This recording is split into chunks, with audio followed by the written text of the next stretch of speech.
Vous voulez vivre longtemps sur la terre? Qui veut vivre longtemps? Moi le premier. Je vais vous donner un secret. Faites une alliance avec Dieu.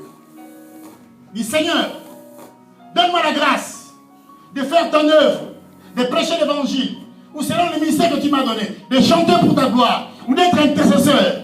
Seigneur, jusqu'à l'âge de 100 ans. Fais une alliance avec Dieu. Tu ne me vois pas jeune. Amen. Amen. À l'âge de 90 ans, c'est encore plein de force, en train de sauter. C'est ce que je viens de dire au Seigneur. Je vais être encore, même à 90 ans, je vais être encore plein de force, en train de sauter pour prêcher le glorieux évangile de Jésus-Christ. Amen. N'accepte pas les lois naturelles. Parce que le Saint-Esprit est au-dessus des lois naturelles. Le Saint-Esprit que nous avons reçu, il est au-dessus des lois naturelles. Amen. C'est à toi de comprendre qu'avec Dieu, je vais faire des exploits. N'accepte pas la route normale que les gens y font. Que pour avoir la carte d'identité, je dois aller à la préfecture, je dois faire comme ça, nanana, supplier comme ça. Never. Je vais supplier l'autorité au-dessus de toute autorité. Si lui, il ouvre, terminé. Les autorités de ce monde-là sont obligées de me donner. Amen. Alléluia. Est-ce qu'on peut acclamer le Seigneur? Bien-aimés, dans ces choses-là, nous voyons que Jésus a brisé deux sortes de pesanteur. Il y a la pesanteur physique qui régnait sur nous, et puis il y a la pesanteur spirituelle. Jésus devait briser cette loi-là. Il devait rétablir la loi divine, qui fait que l'homme ne doit plus être bloqué par quelque chose. L'homme ne doit plus vivre dans l'échec. L'homme ne doit plus vivre dans la maladie. L'homme ne doit plus vivre dans la pauvreté, sans succès, dans la destruction, dans la mort, dans le déclin. Non, non, non, non. Par son ascension, bien-aimé, Jésus a brisé cette loi qui nous a tirés vers les bas. Il a changé la bassesse en élévation. Lisons une parole. Jean chapitre 12. Le verset 20. Jean chapitre 12. Jean chapitre 12. Oh bien aimé, il y a là un trésor qui est là. Quelqu'un dit c'est pour moi ce trésor. Jean chapitre 12. Verset 20. Le verset 20. Jusqu'au verset 32. Alléluia.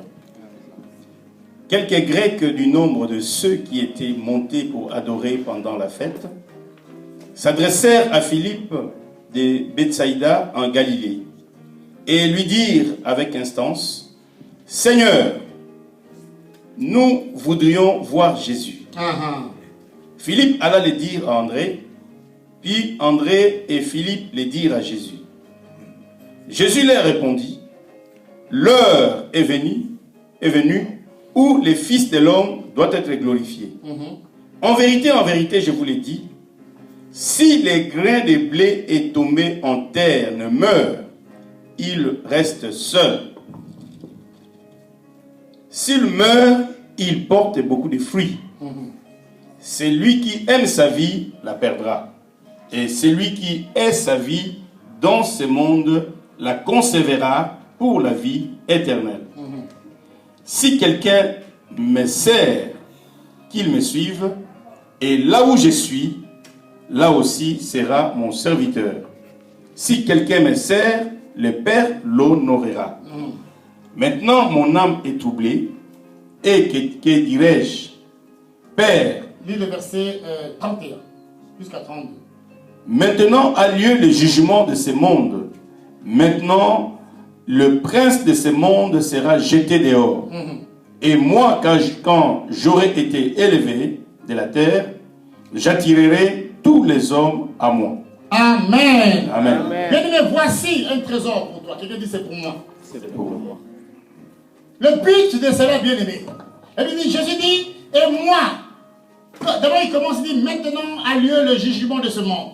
Le prince de ce monde, de ce monde sera jeté dehors. C'est-à-dire, Satan était assis sur le trône de ta vie. Satan était assis sur ta destinée, sur ton mariage. Satan était assis sur ta vie.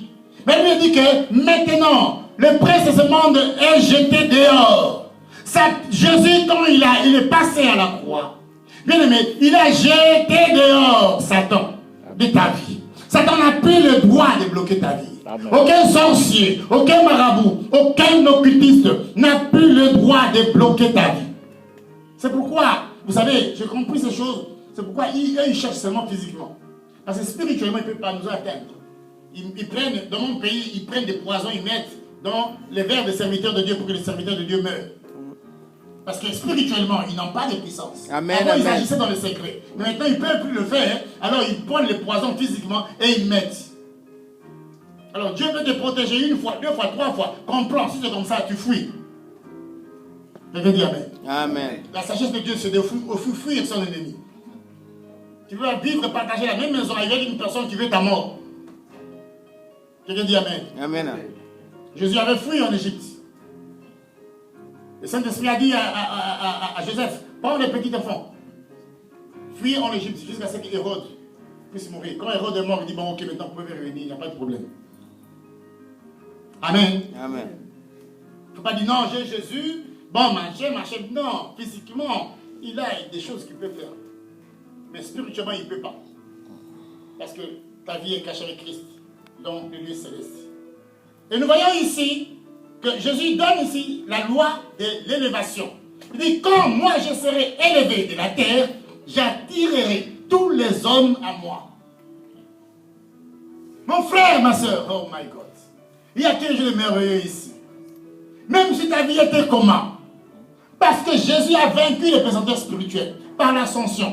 Il a quitté la terre aux yeux de Satan et de ses démons, aux yeux des occultistes, aux yeux des sorciers, aux yeux même des disciples. Il est monté, il est assis maintenant sur le trône de Dieu. Jésus a brisé la loi de la bassesse. Jésus a brisé la loi de l'échec. Jésus a brisé la loi de la pauvreté, de la maladie. Et il t'a conduit vers l'élévation, vers la perfection. Tu es appelé à régner, à dominer. Tu es appelé à vivre dans la perfection, dans la gloire, dans le règne de Jésus. Amen. Quelqu'un dit, l'élévation est pour moi. L'élévation est pour moi. L'accroissement est pour moi. L'accroissement est pour moi. Amen. Lorsque je serai élevé, j'attirerai tous les hommes vers moi. Et aujourd'hui, bien aimé, la prophétie s'est accomplie. Jésus avait prophétisé ça avant que cela arrive. Maintenant qu'il est monté, il est élevé, il est assis sur le trône de Dieu, à sa droite, Jésus t'attire vers lui. Amen. Tu n'as plus le droit de rester enfermé dans la bassesse, dans la pauvreté. Ne va. Il y aura des obstacles, mais personne ne pourra empêcher. Parce que quand Jésus attire, c'est un élément qui est plus puissant que même l'élément de Satan. Regardez, il y avait Marc chapitre 10, verset 48. Bartimée. Bartimée, Satan l'avait emprisonné dans la bassesse, dans la mendicité, dans l'aveuglement. Il ne voyait rien. Oh, mais c'est beau de voir, vous savez. Vous savez pas la grâce, là, quand tu vois les belles couleurs, comment tu as créé le monde, c'est beau, c'est merveilleux. Et quelqu'un qui est aveugle comme ça, les yeux fermés, il ne voit rien, il ne peut pas contempler les belles choses que Dieu a créées. Et Satan l'avait enfermé là-dedans. Maintenant, il entend que Jésus de Nazareth est en train de passer. Celui qui peut le délivrer de l'aveuglement, celui qui peut le délivrer de la mendicité, celui qui peut le délivrer de la bassesse. Elle me dit, Bartimée a commencé à crier, Jésus, Jésus, fils de David, aie pitié de moi. Regardez maintenant les démons. Non. Nous ne voulons pas que ta situation change. Tu dois rester aveugle, tu dois rester dans la mendicité. Tais-toi. Lui dit, ne va. Je vais crier plus fort encore. Jésus, Jésus, fils de David, aie pitié de moi. Bien aimé, les pesanteurs, les sorciers, quand tu vois quelqu'un, il est contre ton projet, c'est un sorcier, parce que ce n'est pas normal. Un véritable chrétien doit être content quand quelqu'un veut prospérer. Amen. Alléluia. Amen. Parce qu'il y a même des chrétiens qui sont des sorciers mais qui ne le savent pas. Ils sont en train de bloquer la bénédiction des autres. Moi je vais m'élever. Non, frère, tu sais, tu cherches quoi là? On reste comme ça, on reste ensemble, on est bien là. Non. Comment? Moi je suis dans la mendicité, je suis dans la pauvreté. Et tu veux que je reste comme ceci? Non, je continue de crier. Crie mon frère. Amen. Si quelqu'un vient t'interdire, crie plus fort encore. Amen. Même si c'est le voisin, parce que des fois même les voisins, le diable ne peut pas rendre le voisin. Toi tu pries beaucoup, tu nous jettes. Tu dis, je vais prier encore plus fort. appeler la police. La Alléluia. police va venir. Ils vont entendre les cris dans le nom de Jésus. Amen. Amen, Vous amen. savez ce qu'on glorifie Jésus? Jésus n'aime pas qu'on fasse taire quelqu'un Amen. qui crie son nom. Amen. Amen. Amen. Jésus va te défendre. Parce qu'un jour, il m'a défendu. Je vous ai donné le témoignage ici. J'étais au téléphone, en train de téléphoner pendant que j'étais à un feu de stationnement. Et puis les gendarmes arrivent comme ça, je ne savais pas. J'ai vu les gendarmes me déboulonner. Monsieur, mettez-vous à côté. J'ai mis à côté. Pas d'identité. Ma voiture, assurance, je donne. Après, il me pose la question. Vous faites quoi comme professeur? Je suis pasteur. Ah, vous êtes pasteur. Bon, monsieur, bon, ça dit que si on fait la contravention, la malédiction va tomber sur nous. Alléluia. Amen, amen. Ah, des fois, je suis très fier de moi. Alléluia. Nous avons un Dieu tout-puissant qui nous défend. Amen. Même devant les autorités de ce monde. Même quand nous sommes en tort, Dieu nous défend. Amen. Je dis, bon, monsieur, ok, il n'y a pas de problème. Bon, prochainement, il ne faut plus téléphoner. Prenez vos papiers. Au revoir, monsieur. Je suis parti. Acclamons le Seigneur. Amen. Amen. Bartimée a crié plus fort. Parce que les pesanteurs spirituels ne vont pas vouloir que ta vie change. Quand tu vois quelqu'un comme ça s'opposer à ta bénédiction, sache que les démons sont rentrés en lui. Amen. Toi, ne les regarde pas, ne l'écoute même pas. S'il y a même possibilité, tu le fuis. Amen. Parce que c'est surtout quelqu'un qui te défend de venir à l'église. Les démons sont rentrés en lui. Amen. Fuis-le. Moi, je vais aller vers Jésus là. Celui qui change l'histoire de la vie des hommes. Amen. Il y avait aussi la femme atteinte de perte de sang. 12 ans. Il a tout essayé. Toutes les pharmacies, tous les médicaments. L'ancien Casimir, il connaît. Il a pris Actifed. Ça ne marchait pas. Quoi encore faire, Casimir? Doliprane. Hein? Bromitol. Il a ça. En tout cas, ils ont des noms pas possibles. On soigne, mais ça ne guérit pas. Bromitol, Promicicol, Yekinikal, oh my God, tout ça là. Promifine, aspirine, amorphine, tout ça là. Rien, pas de changement.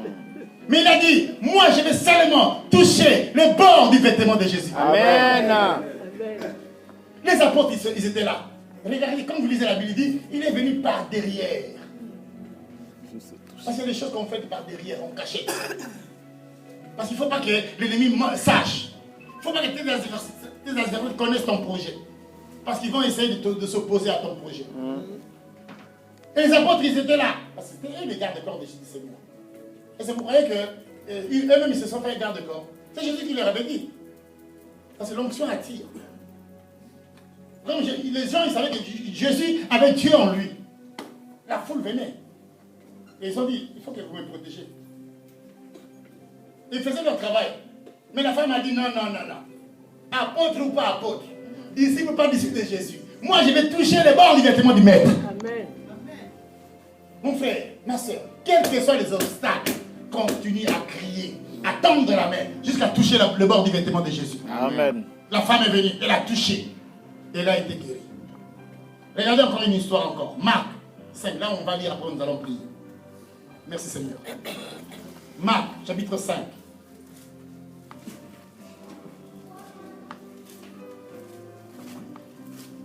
Marc, chapitre 5. La fille de Jairus. Le verset 35. Comme il parlait encore, survinrent de chez les chefs de la synagogue des gens qui dirent, ta fille est morte. Pourquoi importuner davantage le maître? Mais Jésus, sans tenir compte de ces paroles, dit au chef de la synagogue, ne crains pas, crois seulement. Et il ne permit à personne de l'accompagner, si ce n'est à Pierre, à Jacques et à Jean, frère de Jacques. Quelqu'un dit Amen. Le Jairus, qui était le chef de la synagogue, il est venu vers Jésus. Il a dit, ma fille est à l'extrémité. Viens lui impose-lui seulement les mains, elle sera guérie. Et pendant qu'ils étaient en cours de route, Jésus, la femme là, pleine de perte de sang, a reçu son miracle. Et Jésus continue maintenant pour aller vers la fille de Jairus pour prier pour elle. Les gens qui étaient là-bas, restaient à la maison, ils sont venus. C'est plus la peine, elle est morte. Ou bien continuer le maître. Comme si la mort peut arrêter le maître. Il est le propriétaire de la vie et il est le propriétaire de la mort.